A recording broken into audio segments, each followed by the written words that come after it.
Olá, Eliane. Boa noite, seja bem-vinda. Vamos dar só uns 5 minutinhos aqui para a live estabilizar, para a gente começar, né?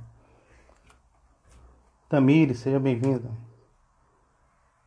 Valéria, sempre presente, né? E hoje é mais especial, né? Vai estar nossa amiga de pós-graduação.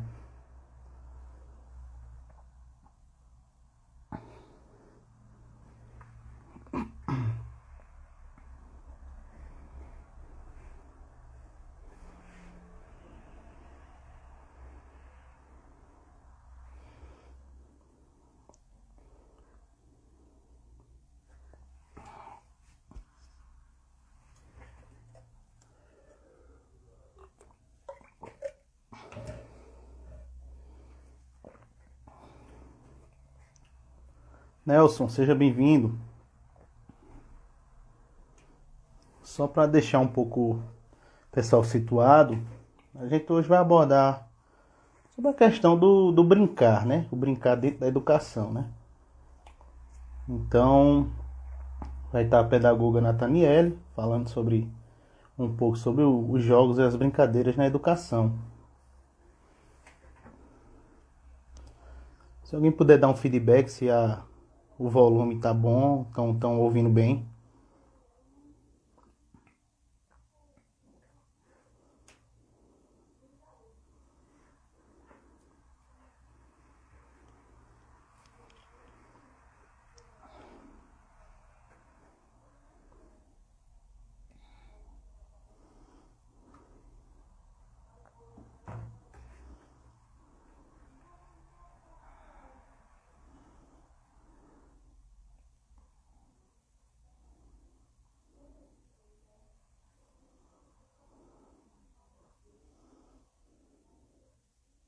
Bill, tudo bom, Bill? Seja bem-vindo. Bill vai ser um dos nossos que vai participar futuramente da live, né? Vai ser um pouco. Eu também, Brigadeiro Cia, seja bem-vindo.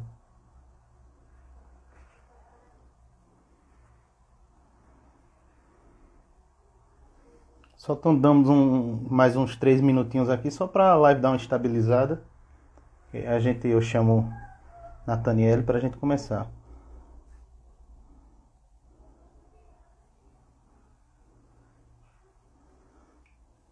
Bem, eu venho conversando com algumas pessoas e o intuito da live em si é a gente trazer perspectivas e pensamentos, desde a educação, a filosofia, a sociologia. O intuito de fazer essas lives é promover o pensamento em si, né? Então, eu acredito que esse ano, dezembro agora, já estamos praticamente no meio de dezembro, né?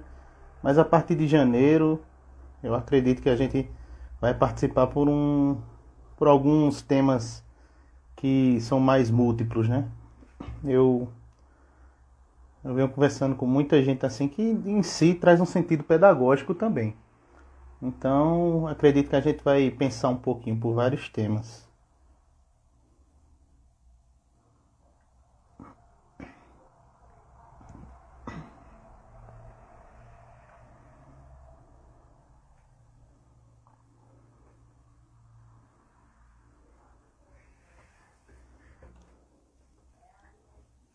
Pronto. Nossa pedagoga já entrou, né? É só mais um minutinho aqui, Nath, pra estabilizar a conexão. Que aí você me chama pra gente começar a live. Alex entrou também. É a nossa luta, né, Alexia? A Alexia também fez essa pós-graduação comigo, junto com Nathaniele e Valéria, né? A gente fez essa pós-graduação e eu acredito que foi muito boa. Foi muito boa. Tem as nuances, né, que infelizmente a gente tá passando, mas foi muito boa. Acredito que ela foi um divisor de águas no sentido de percepção pedagógica ou de vida que eu planejei. Acho que o nome é esse, Scarla. Seja bem-vinda. Emerson também, seja bem-vindo. Bem, Nath, eu acredito que se você puder solicitar, a gente já começa aqui a live.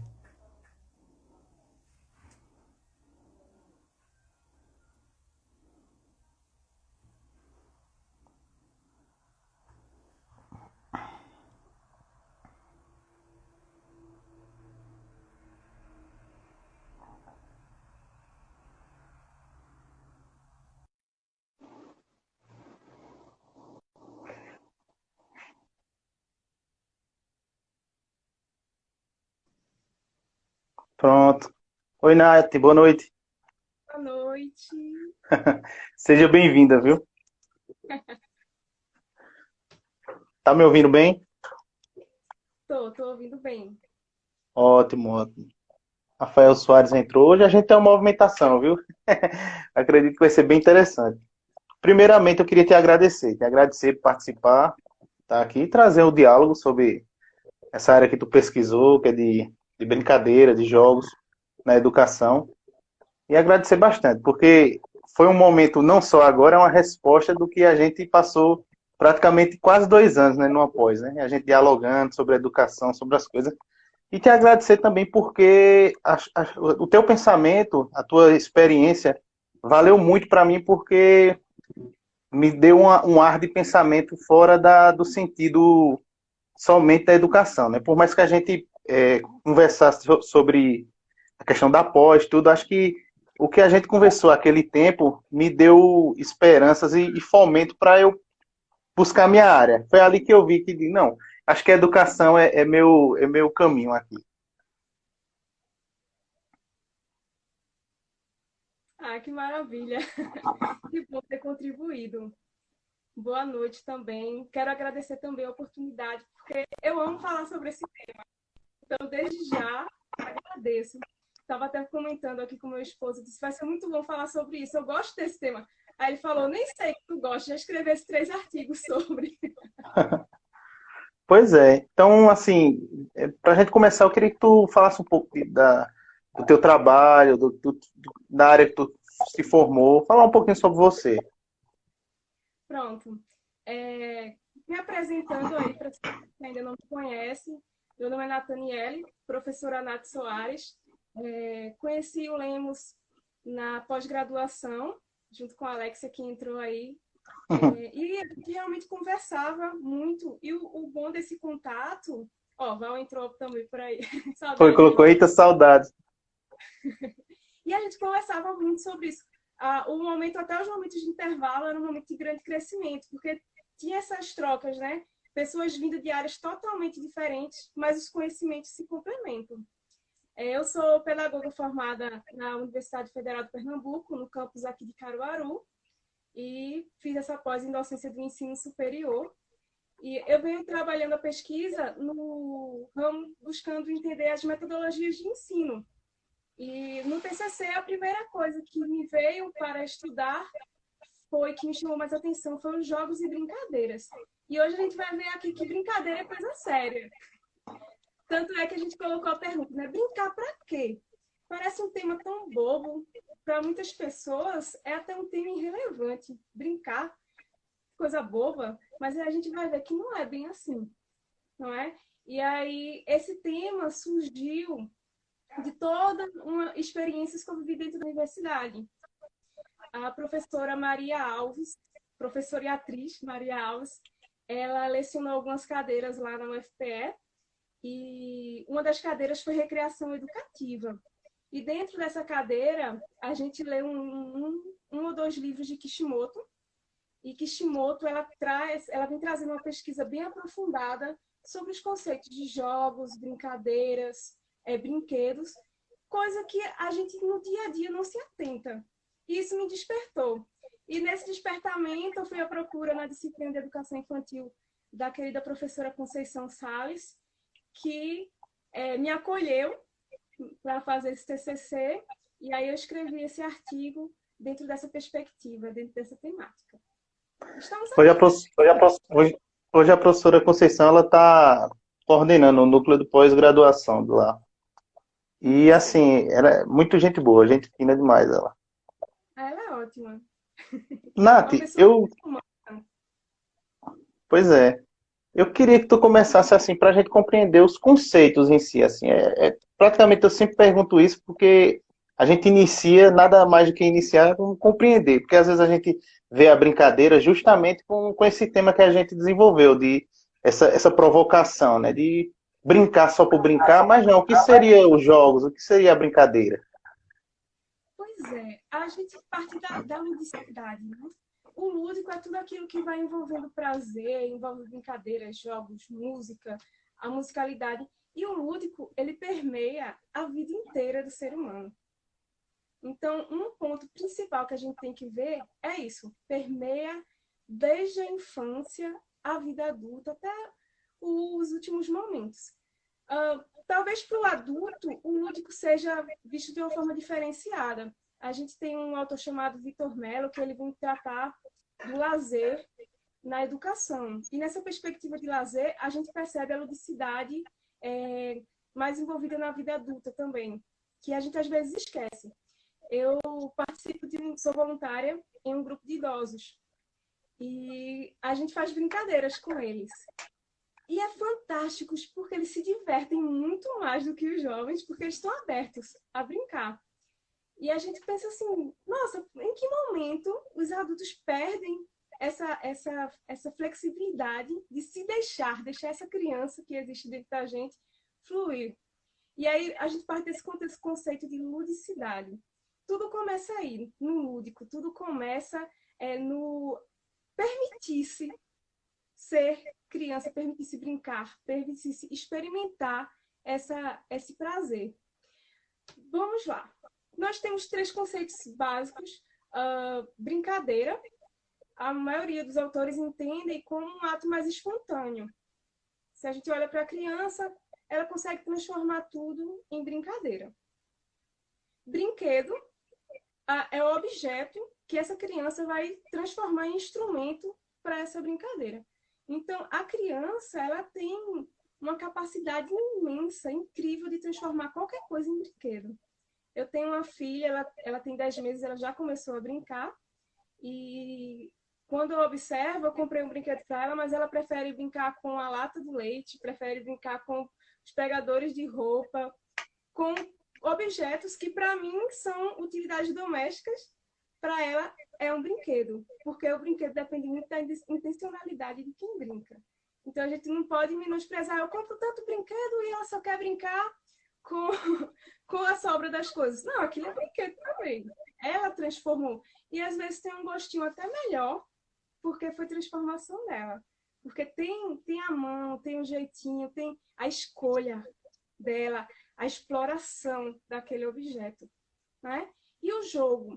Já o jogo, ele vai trazer conceitos mais amplos, tem uma diversidade de jogos. A gente vai ter o jogo infantil, o jogo pedagógico, vai ter o jogo de construção, vai ter o jogo simbólico, que também é chamado de brincadeira de faz de conta. E aí, esse jogo, a gente vai poder ver a perspectiva tanto do adulto como a perspectiva da criança. Uma das principais características do jogo é o objetivo. Diferente da brincadeira, a brincadeira não tem um objetivo final. A amarelinha, você tem o objetivo de chegar no céu. Seu objetivo final é chegar lá. A brincadeira não, a brincadeira é uma coisa mais espontânea, mais livre, né? E a dama, um jogo de tabuleiro, ele tem um objetivo final, o xadrez. E uma das características do jogo infantil é que o domínio da brincadeira é da criança. Já no jogo pedagógico, a gente tem o adulto por trás com total intencionalidade. Então, a gente já vê diferenças. E no jogo simbólico, no jogo de faz de conta, é aquele momento em que a criança brinca de representações de papéis. Ela representa os papéis do que está cercando ela.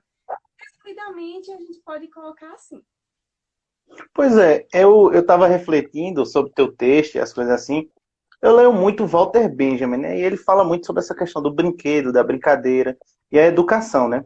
E quando tu falou essa questão da tua filha, que ela pega um pegador, faz uma brincadeira, a criança pega isso, assim, ele traz uma crítica que eu acho muito interessante a gente dialogar aqui, porque hoje o que eu percebo nos jogos e nas brincadeiras é que o sentido do pedagógico hoje das brincadeiras, ou quando a gente vai numa loja de brinquedo, para comprar um brinquedo para um filho, tudo assim, às vezes eles perderam o que ele chama de aura, esse conceito original da coisa, assim, porque ele fala muito assim, a criança em si é isso mesmo, é pegar o pedacinho de madeira e fazer da madeira um carrinho, pegar qualquer objeto que faz parte do campo dele, da onde ele flui, e virar uma brincadeira, né? E hoje a gente vê assim que a sociedade em si, ela meio que potencializou um sentido de produção, né, de progresso. Por quê? Hoje, assim, você vai num lugar de jogos e brincadeira, né? Aí tem, tipo, um banco imobiliário, né? Eles, assim, ele já está predeterminando qual é o tipo de educação que você tem que promover para o seu filho, né? Sei lá, um empreendedor, um coach. Não sei se você consegue, se você tem essa mesma dinâmica do que eu vejo, né? Então, assim, hoje os jogos, eu vejo essa crítica que o que está acontecendo é essa perca, assim, o próprio sistema mercadológico, o, o sistema atual da gente, ele meio que quer promover já o que a criança tem que crescer e saber. Nessa tua fala, eu percebo muito a relação de consumo, né? A gente está criando uma sociedade para consumir. Então, quando você diz assim, as crianças de hoje estão perdendo a criatividade porque já tem aqueles jogos prontos e os jogos já predeterminam que elas vão seguir em campos administrativos ou posições de liderança na sociedade. E a gente vê essa relação com o consumo. A criança gosta muito de comprar, a criança gosta muito de estar na internet, de estar de frente à televisão. Não é ruim a internet, não é ruim tecnologias, pelo contrário. As metodologias ativas estão aí para dizer que tecnologia é muito bom. Mas para ser saudável, tem que ser bem usado, né? Pois, E aí, as crianças, elas não estão perdendo. Mas eu, como professora, você, como pai, quais são os tipos de brinquedos? Quais são os jogos que você está oferecendo ao seu filho? Ou melhor, quais são as oportunidades que você está oferecendo da criança construir seu próprio brinquedo? Né? Se eu não dou oportunidade, eu vou dar tudo que o meu filho nunca teve, tudo que eu nunca tive na infância. É um prazer do pai, de uma mãe, de até de um professor, todos os materiais didáticos que ele tem, ele quer colocar o melhor para os seus alunos. Vou dar tudo que eu nunca tive. E aí a criança está tão amarrotada de receber, que ela não vai perdendo aquela capacidade que ela tem de construir, de se desenvolver. Existe um provérbio chinês que diz assim: é melhor ensinar a pescar do que dar um peixe. E eu acredito que nessa tua perspectiva do que você falou é a mesma coisa. É melhor você promover situações em que a criança vá produzir sua própria brincadeira, seu próprio brinquedo, do que mesmo comprar um brinquedo caro ou muito tecnológico para essa criança. pois é, eu vejo assim, a tecnologia em si, ela é muito boa, é tanto que tem essas metodologias que promovem, né? Mas, assim, como você falou, não é em si só a tecnologia. A gente tem que ir mais além do que seria, não só a tecnologia, mas muitas vezes não é a tecnologia em si, mas o que ela quer transpassar, né? É isso que a gente deve um pouco analisar. E é justamente nisso que eu quero que tu fale, assim, no sentido, a gente sabe que brincadeira é algo que leva, estou falando da minha perspectiva, né? Levar o divertimento, que a gente possa passar o tempo, a criança na cabeça de muitas pessoas, o que pensam é que assim, a brincadeira só é um momento para que a criança fique rindo, passe o tempo, recreie, só isso, né? E eu percebi no teu texto que não, brincadeira é mais do que isso, né? Então eu queria que tu falasse mais pouco disso, do que seria realmente a brincadeira dentro da educação. Quando eu entrei, eu falei que brincadeira é coisa séria, né? E brincadeira é coisa. É até um paradoxo. Brincadeira, a gente não leva a sério. Né? É brincadeira, então. Até a gente, quando alguém fala uma bobagem, foi brincadeira. Né? É Pois uma coisa é. que não é sério. Mas quando a criança ela está ali brincando, ela está crescendo, ela está construindo, ela está desenvolvendo, ela está fortalecendo laços, ela está criando culturas infantis, ela está perpetuando jogos e tradições, ela está reproduzindo o contexto em que ela vive. Eu lembro de uma situação em que eu estava estagiando numa sala de educação infantil e uma criança estava jogada lá no chão. Eu corri desesperada para pegar ela, e aí quando eu chego, ela, não, tia, é brincadeira, eu tô morto, aí a polícia vai chegar. Né? Tipo, aquilo ali, ó, eu acabei me envolvendo na brincadeira daquela criança, mas aquilo ali era muito sério para ela. Então eu saí de mansinho e deixei lá o corpo até a polícia chegar e fazer todo o seu trabalho policial. E eles chegaram e fizeram. E aquilo ali, por exemplo, eles estão representando o quê? No mínimo, na menor das hipóteses, eles já viram uma situação parecida em algum filme que os pais ou alguém, algum adulto viu, ou já viu essa situação na realidade. Aqui, eu moro numa comunidade aqui em Caruaru, e eu vejo muitas crianças, eu gosto de observar elas brincando, e na fala dela a gente vê como é que os pais agem, a gente vê o que é que elas convivem, né? Como é que elas representam um policial, como é visto um policial numa comunidade, como é visto um policial numa região mais nobre da cidade. Qual é a visão da criança, né? Eu conversando com a criança, ela diz, não quero ser policial não, porque policial usa arma. E aí, na perspectiva dessa criança, ela não entende que esse profissional é para ela ter a visão de segurança. E se aí se você vai num ambiente que é mais tranquilo, que é um bairro mais calmo, a criança vai dizer, quando eu crescer, eu quero ser um policial, porque o policial salva as pessoas, o policial é o herói, né? Então, a gente vê aí a criança representando o seu contexto através da brincadeira. Eu costumo sempre dizer que quer saber que professor eu sou, observe meus alunos brincando de escolinha. Que aí eu vou saber que tipo de professora eu sou. E aí vem o professor nesse papel, ele vem com um papel de ajudar a essa brincadeira a desenvolver. A brincadeira, ela desenvolve integralmente a criança. Então, a adulta que eu sou hoje, o adulto que você é hoje, tem muito, a gente cresceu muito nos momentos de brincadeira. Os momentos preferidos é quando os adultos brincam, né? Então, já deixando a dica que adultos brinquem com suas crianças. Olha, ela não vai lembrar de quantos brinquedos você foi lá na loja e comprou, mas ela vai lembrar dos momentos em que você sentou, que você botou o pé no chão e foi brincar de bolinha de gude com ela, que você trouxe um peão e ensinou, olha, isso é um peão. Oh, nossa, eu nunca tinha visto, eu levei para meus alunos e a expressão foi essa. Isso é um peão.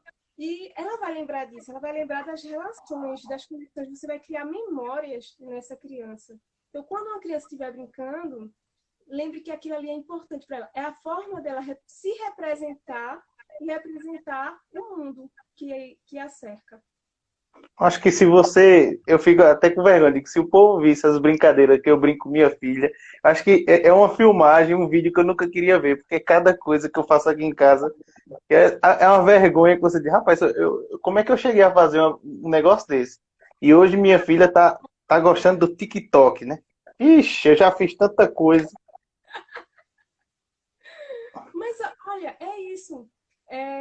A criança está ali brincando. Então, não corta o jogo dela. Ela está fazendo a comidinha lá, ela está cozinhando, sendo Masterchef. Então, ela vai te oferecer um cafezinho, vai te oferecer um milkshake para o teu lanche. Aceita o teu milkshake, toma, diz que está delicioso. Muito bem, mas agora eu quero tal lanche. Desafia ela a fazer outra coisa. Promove mais leitura. Muita criança, quando fala em leitura, eu não sei ler, isso é muito chato. Pega um livro da criança, lê antes. Um livro é sobre piratas. Pega um chapéu, faz um chapéu de papel. Ou então, no centro tem umas lojas que vendem uns chapéus de R$ 5 de pirata. Bota uma faixa, fica de pirata, esconde coisas na casa para achar o tesouro. Você está ajudando a sua criança a crescer. Sem falar que as relações afetivas entre o adulto e a criança se fortalecem. Hoje nós temos a desculpa do tempo, que é curto para todo mundo, a gente sabe. Mas o importante é um tempo bem utilizado. Então, isso não é vergonha nenhuma. Eu acho maravilhoso você dizer que você brinca com a sua criança dessa forma, porque muitas crianças não têm essa oportunidade de brincar com os adultos da sua casa, com seus responsáveis, porque os adultos se envergonham de parecer criança. Mas eu tenho certeza que qualquer adulto que entra na brincadeira, ele não quer mais sair, né? Dá um boi para não entrar e dá uma boiada para não sair. Então, Pois é. entrem, façam parte. E é muito gostoso se sentir criança. Deixa, que crianção!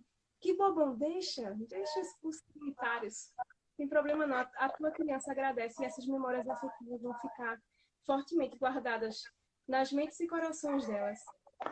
E depois do que eu aprendi, ela tá até online aqui.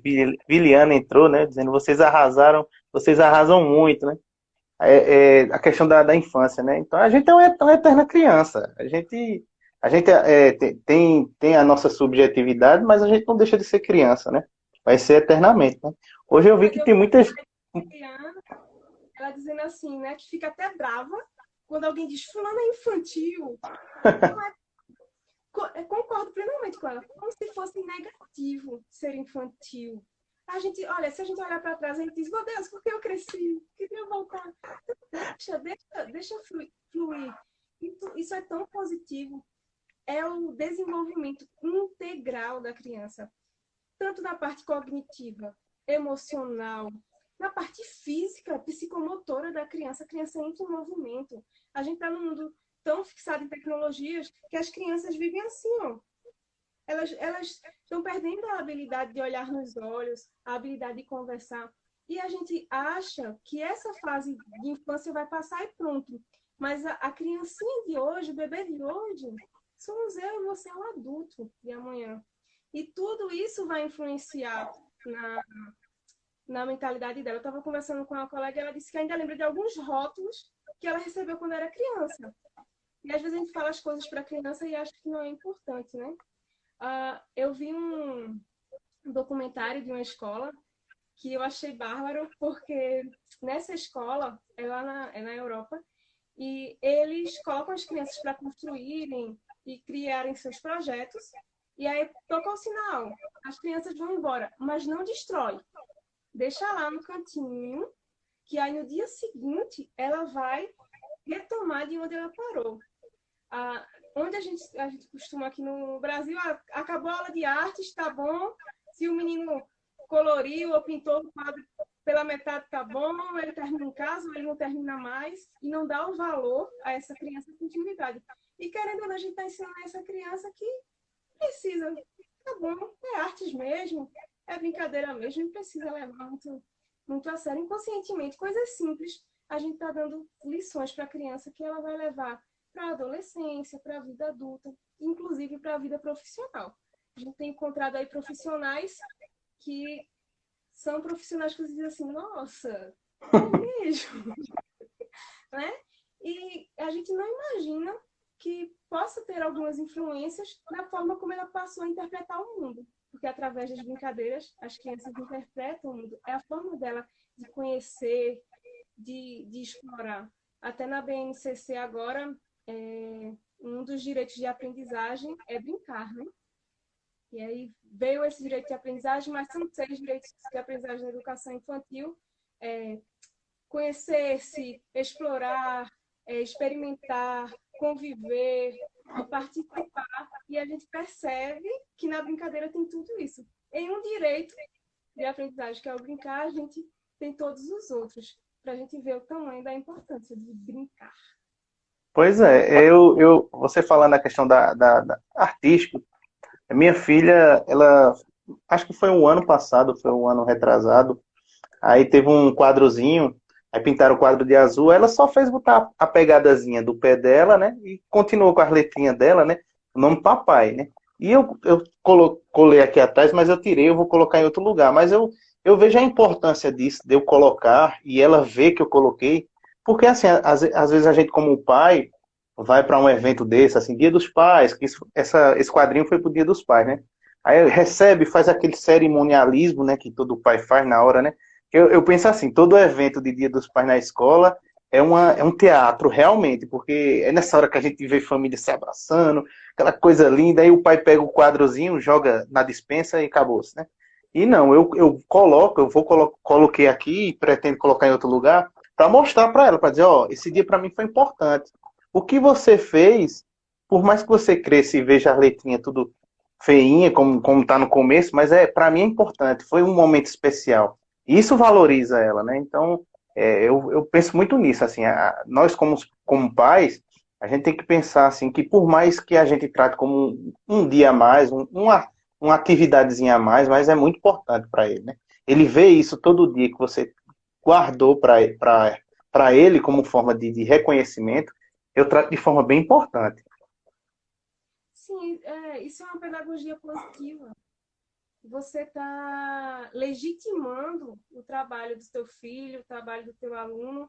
Às vezes, na minha página, coloco assim, condecorações, que as minhas condecorações de professora são as cartinhas dos meus alunos, os desenhos que eles fazem de mim. E aí, uma aluna me desenhou com olhinhos de coração. E eu fiquei encantada, porque se aquela aluna me desenhou com olhinhos de coração, é porque ela me vê olhando para ela com esse carinho, né? E você legitima seu filho quando você expõe. A criança vai lá, ela poderia estar fazendo qualquer coisa, mas ela pega seu giz de cera e desenha você, desenha a mamãe, o papai, faz aquele desenho da família e te entrega. Ah, tá bom, tá bonito. Pronto, e aí ela decepcionada. E a gente está nessa dinâmica, a gente está matando tantos futuros artistas, tantos artistas que poderiam florescer. A gente está vendo na música, na pintura, no teatro, na dança, né? Tantos artistas que estão morrendo antes mesmo de nascer. E, às vezes, essa morte prematura acontece na infância. E tá aí os psicólogos para falarem melhor que eu sobre os danos que relações na infância, coisas que crianças ouvem na infância, rotas que elas recebem, acabam influenciando em todo o seu percurso de vida. Né? Então, legitimem, falem, agora se for dar elogio, dá um elogio verdadeiro. Porque se tem um ser que sabe quando algo é verdadeiro, é a criança. É a criança. Então, se você não está achando que está lindo, esplêndido, nossa, você é muito bom com seus traços. Esses traços acham que tá bom, que tá bonito, que você realmente gostou daquele desenho. Desafia também. Olha, e se você fizer assim? E se você acrescentar tal coisa? Eu lembro de um professor professor Dejael, foi meu orientador no estágio no SESC, e ele desafiou um aluno a desenhar uma sereia com cabeça de dragão. E a aluna foi lá, eu consigo, e foi lá e desenhou. Com isso, ela começou a imaginar o que é um dragão, o que é uma sereia, quais são as cores que usar, e se empolgou naquela atividade. Enquanto a criança desenha, ela trabalha a coordenação motora, ela está colocando a sua emoção ali naquelas cores, naqueles traços, coisas simples. Mas seja sempre verdadeiro com a criança e sempre positivo. Se você não quer dizer uma coisa ruim, se você só tem um comentário negativo, então é melhor, já que é negativo, dar uma segunda chance para a criança. Olha, esse passo aqui talvez ficaria melhor se você fizesse assim. Não que a criança não possa receber ou não, ela pode, mas você pode mostrar a ela por que poderia ficar melhor, não é? E não já de cara, não, isso aqui não prestou não, faz outro. Diz por que pode ficar melhor, que eu acho que você vai estar ajudando muito mais o teu aluno, o teu filho. Pois é. Hoje muita gente participou, viu? Eu vi Tassiane Raíssa entrou, Viliana, o projeto Café em Cena entrou também. Núbia, seja bem-vinda, confeitaria. A Viliana colocou, né? Vocês arrasam muito. Aí também Franciene, Ana Karim. Aí Valéria colocou. É o aprender com prazer se divertindo. E realmente é, né? Esse prazer, né? Paula, Daniele, Poliana. A questão do prazer também tem um equilíbrio, né? Quando se trata de sala de aula, a gente tem que tomar cuidado com os objetivos. Que a gente fala assim, a criança deve brincar por brincar na escola? Com certeza. Em alguns momentos, você tem que deixar ela livre para ela brincar por brincar. Porque, como a gente já viu aqui, o brincar por brincar não é tão simples assim. Mas quando você for colocar um jogo pedagógico, você tem que ter o equilíbrio de envolver a criança de tal forma que ela aprenda, que ela alcance aqueles objetivos pedagógicos, porque a escola tem seus objetivos, né? Tem suas intencionalidades. Você tem que envolver a criança de tal forma que ela participe, mas não tem que ser tão sisudo ao ponto de perder o prazer da brincadeira, de perder o prazer do jogo. Então, essa nuance, essa linha tênue entre o prazer e o objetivo tem que ser muito equilibrado.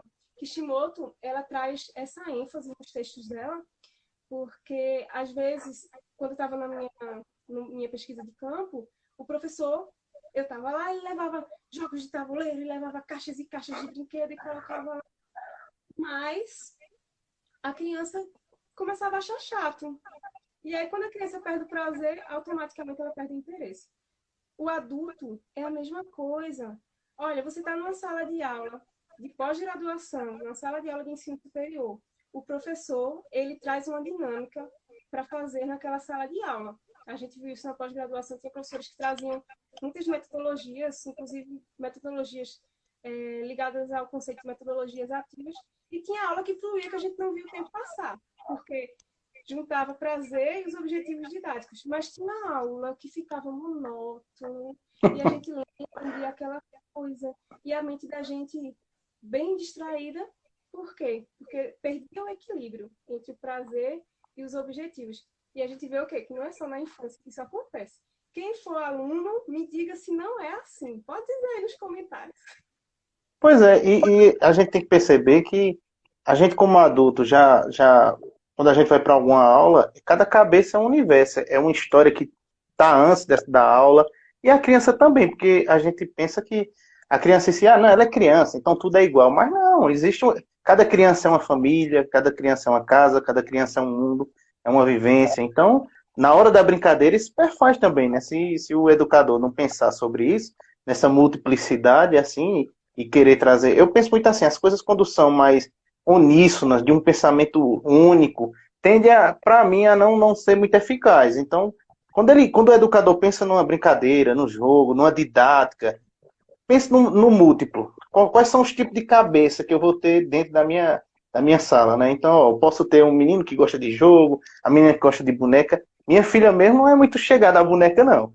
Mas você colocou outro tipo de jogo, outra brincadeira, ela vai em cima, né? Então, assim, no dia que você colocar um jogo que tenha só boneca, vai ser bom para alguns e ruim para outros, né? Então, pensa no coletivo, né? E diante disso, Nath, eu queria que tu comentasse como é que faz para o educador desenvolver uma brincadeira, né? Existem alguns parâmetros, alguns princípios, algumas metodologias que é importante para que o professor pense como vai aplicar, como vai fazer uma brincadeira. Sim, inclusive você já deu um ponto importantíssimo, tanto para brincadeiras quanto para qualquer outra atividade didática que um professor vai colocar na sua sala de aula. Conheça seus alunos. Para mim, o plano de aula mais difícil de fazer é o da primeira semana de aula, porque eu não sei o nome dos meus alunos, eu não sei o perfil dos meus alunos, eu não sei como eles estão chegando, como é que eles, se eles amavam demais a outra professora e agora como é que eles vão se posicionar diante de mim como a nova professora, se vai ser a princesa ou a bruxa, né? E aí a gente fica naquela, como é que eu vou preparar um plano de aula para alguém que eu não conheço? A mesma coisa prepare um plano de aula para fazer uma atividade para tal. Eu não consigo. Se eu não conhecer, não vai ficar aquela coisa perfeita. Então, o primeiro ponto é conheça seus alunos.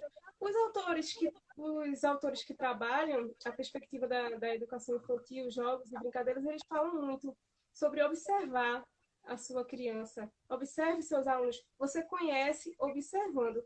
Você observou, no cotidiano, você viu que a sua filha não é muito chegada à brincadeira de boneca, muito monótono para ela. Então, se você tem uma turma que é uma turma mais agitada, que é uma turma que gosta muito de correr, então não adianta você trazer aquele... Você vai colocar a criança em círculo, sentada uma do lado da outra. qual é o perfil da tua turma, então descobre qual é o perfil deles. Inicialmente a gente vai experimentar, né? Enquanto a gente não conhece, a gente vai experimentando para ver qual é aquele que encanta mais, qual é aquele que tem a participação da maioria, a variedade também.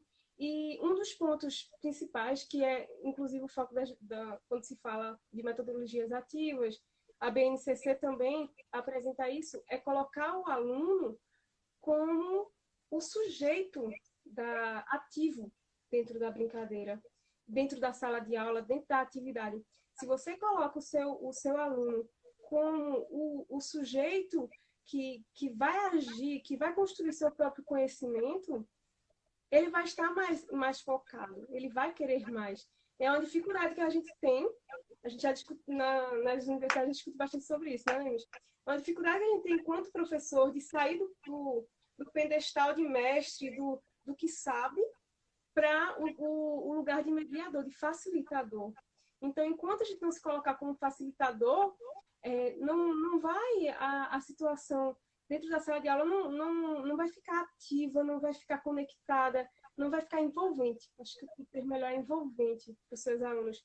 E quando esse aluno é o centro da atividade, você começa a perceber as crianças que já têm um jeito de líder, que puxa as outras. E aí essa criança que é líder, ela tanto vai liderar as crianças para se motivarem a participar da brincadeira, da atividade lúdica ou de qualquer outra atividade pedagógica que você venha propor, como também ela vai dizer, não gostei disso não, isso está chato, e as outras crianças seguem ela.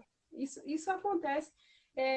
Eu, inclusive, acredito que se eu perguntar aqui, algumas pessoas vão lembrar, eu lembro de fulano, que tinha esse posicionamento de liderança, que quando tinha as eleições de representante de classe, era uma das primeiras que estava lá de mãozinha levantada. E na educação infantil a gente já consegue perceber essas personalidades. Aquela criança que gosta mais de liderar, aquela criança que se permite mais ser liderada, aquela criança que participa de tudo porque foi a professora que propôs e ela gosta de estar ali para fazer qualquer coisa, topa tudo. E o papel do professor é esse papel de observador dessa brincadeira, é o papel de observador da sua criança para ver suas características, suas peculiaridades e suas especificidades, que cada criança tem o seu mundo. Você tem que pensar também no contexto em que você está, onde é a sua escola, onde é que ela está inserida. Quais são os bairros circunvizinhos da tua escola? Como são as relações sociais desse bairro? É um bairro violento? É um bairro mais tranquilo? O que será que essas crianças veem no dia a dia? Que leveza eu posso trazer para as aulas? Né? E você vai ter que ir vendo, construindo o conhecimento junto com a criança, que às vezes a gente já quer levar tudo pronto. E não dá. E outro desafio para o professor em relação a isso é o fato de os pais não entenderem a brincadeira como algo importante. Então, se a criança está brincando livremente, porque a professora determinou que todos os dias ela vai ter um espaço que não só o recreio, para ela ter uma liberdade de brincar dentro da sala, já usar os legos, usar os bloquinhos de construção, usar os mascotes para brincar de teatro, jogos simbólicos. E às vezes os pais, os responsáveis chegam e esse menino veio para a escola só brincar. Só brincar. E aí começa a cobrar que a criança pequenininha já tem que saber o alfabeto, já tem que saber os números. E às vezes até ela decora tudo isso, mas ela não tem consciência. Porque ela ainda está na fase do experimentar, descobrir tudo que há no mundo. Descobrir a música, descobrir as pessoas, descobrir os sentimentos, as reações, entender suas emoções. Às vezes a criança está fazendo birra e ela só não está sabendo expressar suas emoções. Né? E aí tem... Isso é a conversa já para outra parte. Tem essas relações. Vamos marcar outro sim, viu? Né? Tem essas relações de escola e família que são bem complexas e que eu vejo, sobretudo em escolas particulares, uma cobrança muito grande pelo cognitivo. E às vezes a gente leva jogos e brincadeiras para a escola, que é um ponto, foi bom você tocar nesse assunto. A gente leva só pensando no cognitivo. Ei, eu vou levar esse jogo aqui porque ele vai aprender mais números, vai aprender mais as letrinhas. Eu vou levar esse jogo aqui porque vai gerar uma competitividade e a gente vai ver quem chega primeiro e as crianças ficam animadas. Outra coisa que eu particularmente não me motiva é fazer brincadeiras dentro da sala de aula ou jogos internos em que estimulem a competitividade, a competição. Eu já ouvi professores e diretores falando assim, mas o mundo é competitivo. Mas o mundo já está cheio de pessoas competitivas. Vamos criar pessoas que estão aptas a conviver bem, pessoas que estão aptas a perder e a ganhar, e ficar bem mesmo quando perde, porque a gente está numa sociedade que quando as pessoas perdem, quando as pessoas dizem não, elas se frustram, elas ficam com sintomas de ansiedade. A gente está numa geração de muita ansiedade, de muita depressão, as pessoas não sabem lidar com os pontos negativos da vida.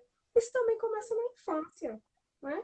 E quando se trata de competitividade, jogos para competir, eu particularmente não gosto muito de levar para a sala de aula, não. Uma vez ou outra é bacana, porque todo jogo, principalmente quando se trata de esporte, realmente é bom aquela competição, aquela brincadeira, mas que isso não se leve para a rivalidade, que a gente está vivendo numa sociedade de rivalidades.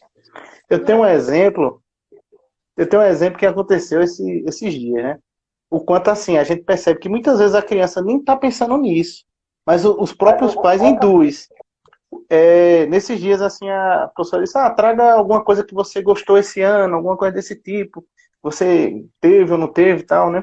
Aí uma das crianças trazia uma boneca, um livro, alguma coisa, né? Aí teve um determinado pai que, aí você percebe pelo discurso, assim, não foi um tablet, porque tablet é tablet, mas não, tem que dizer um iPad, não sei se você percebeu, é um iPad, não é um tablet, não é para dizer tablet, porque tablet é uma coisa genérica, você tem que dizer que é um iPad. Então, assim, o próprio discurso da família já gera uma competitividade para dizer, eu tenho isso, eu tenho aquilo. E isso muitas vezes não é importante para a criança, né?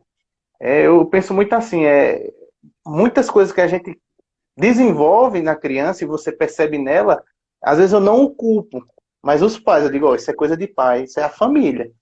Por isso que a criança é o reflexo da família, assim, quando você começar a analisar, tá junto dela. Sim. E eu acredito que o que a criança precisa é de presença. Presente é muito bom, eu gosto de ganhar presente, eu gosto de dar presente, mas estar presente é mais útil para a criança. E estar presente numa brincadeira é útil para essa criança. Não em todas as brincadeiras, porque a criança tem que brincar livremente. Inclusive, um dos artigos que eu li trata do fato do professor ele ser participante numa brincadeira de faz de conta, por exemplo, sobretudo quando a criança convidar. Porque quando a criança convida, ela te quer como um personagem daquela brincadeira, né? E às vezes a gente vai de enxerido e quer entrar naquela brincadeira a todo custo. E naquele momento não é para você aquela brincadeira, é um momento dela, é um momento em que ela está desenvolvendo a sua imaginação, construindo as suas histórias, e aí precisa desse convite.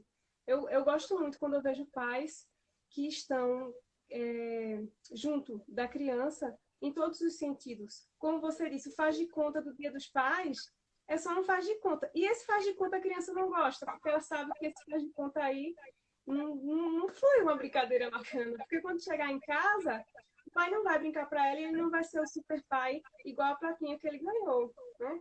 Super pai, super mãe, super vó. Qualquer responsável, qualquer pessoa da família que seja o elo principal dessa criança. Então, em relação às relações pessoais, faz de conta não funciona.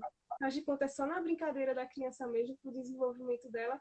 E aí, quando essa criança te convidar para tomar um chazinho, vai lá, toma um chá, diz que está gostoso, diz que está bom, e participa desse momento com ela, porque ela vai crescer rápido. E aí, você não vai ter mais essas oportunidades. E você aprende tanto com a leveza. A criança traz muita leveza para a vida da gente. Nath, por mim, a gente se estendia até que a conversa é muito boa. E assim, eu acredito que, mesmo ficando... Muita gente participou hoje, mas o intuito é deixar ela salva para as pessoas assistirem. Porque é muito importante isso, esse diálogo da brincadeira, não achar que é uma coisa simples, é só, pagando, eu já vi muito discurso, eu pago X valor, para não dizer um valor alto, para menino brincar a tarde toda. Mas espera aí, será que é só brincar, né? Aí é onde entra a sua importância que você trouxe para a gente. Não é só brincar. Existe muito mais do que uma brincadeira, né? Existem vários sentidos dentro disso. E assim, eu finalizo a live agradecendo primeiramente por ter participado e trazer essa contribuição. E tem sempre uma frasezinha, né? Eu digo, coloca uma frasezinha aí para a gente impactar aqui. Aí eu queria que tu trouxesse essa frase para a gente encerrar. Eu acredito que para esse momento, né, a melhor frase é permita-se. Permita-se brincar, aproveite o momento. Vamos no lema dos arcadistas, Carpe Diem. Aproveite o dia, aproveite o momento com teu filho, com teu aluno. O aluno geralmente vai ficar com você 1 ano. A infância do teu filho, em termos de criança, é pequenininha. Você acha que está demorando tanto a crescer, mas não vai. Então, permita-se, aproveite, viva esses momentos. Também quero agradecer por essa oportunidade rica de conversar sobre esse tema, né? Existem perspectivas filosóficas, psicológicas e educativas sobre essa temática, então vão lá, pesquisem, procurem, porque é um tema realmente importante, não é algo relativo, é relevante mesmo. Então, obrigada. E aí, muito obrigada a todos também que estiveram aqui. Obrigada, Val. Estou vendo ali, Valdinho. Parabéns pela live. Pois é, eu ia falar sobre isso. Tá bem participante o pessoal, né? Rafael Soares também. Pois é, Nath, eu tenho muito a agradecer. Agradeço demais a colaboração e a tua contribuição. E espero que a gente futuramente aí consiga trazer mais contribuição para a educação, que é isso que o que eu vejo assim que pode mudar essa nossa situação educacional, o Brasil em si. Só com a educação, o pessoal conhecendo as coisas, a gente pode mudar. Acho que o importante é acreditar. A gente vai perdendo essa beleza do acreditar com as dificuldades. O chão da escola, a sala de aula, tem grandes dificuldades. E aí o professor, ele entra com aquela gana, com aquele amor, mas aí, muitas vezes, ele é tão... o termo, não sei se é forte, maltratado dentro daquela estrutura social que a gente vive, dessa pressão em cima da educação, que vai perdendo esse brilho, essa leveza. Então, que os professores aprendam com suas crianças, que as crianças possam conviver mais com seus pais e com seus mestres, e que as relações se estreitem, que os afetos aumentem. E eu estou à disposição, porque conversar sobre isso é muito bom. Eu agradeço demais. Então, Nath, muito obrigado mesmo, viu? Vou encerrando, que às vezes eu converso as últimas lives que teve, eu digo 30 segundos, meu Deus, o que é que eu vou falar para terminar? Mas hoje eu já estou acompanhando tudo certinho. Então, agradeço demais e mais uma vez a gente vamos contribuindo, né? Com certeza. Obrigada a todos. Obrigada, Lemos. Cheiro para vocês. Até mais vocês. Tchau.